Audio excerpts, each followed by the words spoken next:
Welcome to my channel math in one shot. हमने 3 chapter को cover किया है सीक्वेंस में। आज हम डिस्कस करेंगे चैप्टर नंबर 4 और जो कि चैप्टर नंबर 4 होने वाला है हमारा क्वाड्रेटिक इक्वेशन। क्वाड्रेटिक इक्वेशन भाई, क्वाड्रेटिक नाम आते ही चैप्टर नंबर 2 की आपको थोड़ी बहुत याद आ गई होगी कि क्वाड्रेटिक इक्वेशन हम उसको कहते थे जिसकी हाईएस्ट पावर या हाईएस्ट वेरिएबल की डिग्री जो है 2 होती है, उसको हम क्वाड्रेटिक कहते हैं। 3 हो जाती है तो क्यूबिक, और 4 हो जाती है तो उसको हम कहते हैं by quadratic, otherwise that is a polynomial. यही हम कंसिडर करते हैं। इस चैप्टर में हम कुछ पर्टिकुलर इक्वेशंस को एक्सरसाइज 4.1 में सोल्व करेंगे और 4.2 एक्सरसाइज में भी हम कुछ वर्ड प्रॉब्लम को भी सोल्व करेंगे और 4.3 में भी। यहाँ पर हम एक फॉर्मूला अप्लाई करेंगे जिसको हम कहते हैं क्वाड्रेटिक फॉर्मूला। ठीक है भाई, क्वाड्रेटिक फॉर्मूला होता क्या है उसको मैं ब्रीफली एक्सप्लेन कर रही हूँ। यहाँ पर हमने स्टैंडर्ड फॉर्म ले ली किसकी, क्वाड्रेटिक इक्वेशन की। A x square plus b x plus c equal to 0, यानी कि एक्स स्क्वायर के साथ जो भी मल्टीप्लाई है वो ए है, एक्स के साथ जो भी मल्टीप्लाई है वो बी है, कॉन्स्टेंट टर्म आपकी सी है। तो क्वाड्रेटिक फॉर्मूला क्या कहता है कि सबसे पहले निकालो डिस्क्रिमिनेंट। डिस्क्रिमिनेंट होता है भाई डी, जो किसके इक्वल आता है बी स्क्वायर माइनस 4ac के। जो ये डी है वो किसके इक्वल आएगा, बी स्क्वायर माइनस 4ac के। बी की वैल्यू, ए की वैल्यू, सी की वैल्यू इस इक्वेशन से आ जाएगी। अगर इस डी की वैल्यू इक्वल टू 0 आती है तो रूट आएंगे रियल एंड इक्वल रूट। कैसे रूट आएंगे, रियल एंड इक्वल रूट। अगर इस डी की वैल्यू लेस देन 0 आती है, लेस देन 0 कहने का मतलब है कोई भी नेगेटिव नंबर, तो रूट नॉट एग्जिस्ट। क्या जाएगा, रूट नॉट एग्जिस्ट। अगर इस डी की वैल्यू ग्रेटर देन 0 आती है, यानी कि कोई भी पॉजिटिव वैल्यू आती है, तो आएगा real root and unequal. Unequal and real root बोल सकते हो, यानी कि एक पॉजिटिव एक नेगेटिव नंबर इस तरीके से आ सकते हैं तो रियल रूट में कंसिडर किए जाएंगे। मेन बात है डी की वैल्यू के ऊपर।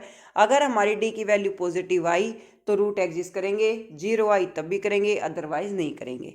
अब डिस्क्रिमिनेंट डी के बाद आते हैं क्वाड्रेटिक फॉर्मूला पर कि क्वाड्रेटिक फॉर्मूला है क्या। रूट को फाइंड आउट करने का formula minus b plus minus root b square minus 4ac divided by 2a। ये है भाई क्वाड्रेटिक फॉर्मूला। कभी कभार क्या करता है एग्जामिनर, पजल करने के लिए बी स्क्वायर माइनस 4ac की जगह रख देता है डी, और रख भी सकता है भाई क्योंकि डी क्या होता है, डिस्क्रिमिनेंट होता है। तो यहाँ पर इसको minus b plus minus root d divide by 2a इस फॉर्म में भी लिखा जा सकता है। बात रहेगी सेम। अब हमें कुछ इक्वेशंस को जैसे चेक करना होता है कि भाई ये क्वाड्रेटिक बनेगी लेफ्ट और राइट सोल्व करके या नहीं बनेगी, तो वहाँ पर हम कुछ आइडेंटिटीज को अप्लाई करते हैं जो कि आज हम इस चैप्टर का बेसिक कर रहे हैं, तो वो आइडेंटिटीज भी हमें पता होनी चाहिए। ठीक है, तो identities like a plus b whole square equal आता है a square plus 2ab plus b square के। A minus b square equal आता है a square minus 2ab plus b square के।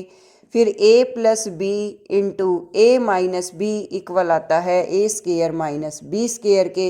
A square minus b square into a square plus b square equal आता है a की power 4 minus b की power 4 के। Similarly a plus b की power 3 equal आता है a cube plus b cube plus 3a square b plus 3ab square के। a minus b की पावर 3 इक्वल आता है a cube minus b cube minus 3a square b plus 3ab square के। Similarly a cube minus b cube equal आता है a minus b into a square plus b square plus a b के। और a cube plus b cube equal आता है a plus b into a square plus b square minus a b के। a plus b plus c का whole square equal आएगा a square plus b square plus c square plus 2ab plus 2bc plus 2ac के। ये कुछ particular basic identities हैं जो हमें पता होनी चाहिए कि भाई इस तरीके से हम इनको सोल्व करेंगे लेफ़्ट और राइट साइड को। किसी भी क्वाड्रेटिक इक्वेशन के जब भी आप फैक्टर फाइंड आउट करेंगे तो इस चैप्टर के मुताबिक आपको उसका बेसिक पता होना चाहिए कि क्वाड्रेटिक फॉर्मूला होता क्या है और अप्लाई कैसे किया जाता है। ठीक है, अगर आपकी डी की वैल्यू इक्वल टू 0 आई तो रियल एंड इक्वल रूट आते हैं, और डी इक्वल टू 0 रख के नॉन वेरिएबल की वैल्यू को भी फाइंड आउट किया जा सकता है। अगर डी की वैल्यू नेगेटिव आती है तो रूट एग्जिस्ट नहीं करेंगे, अगर डी की वैल्यू पॉजिटिव आती है तो रूट एग्जिस्ट करेंगे, रियल और अनइक्वल रूट होंगे। Thank you so much for watching. For more videos like share and subscribe.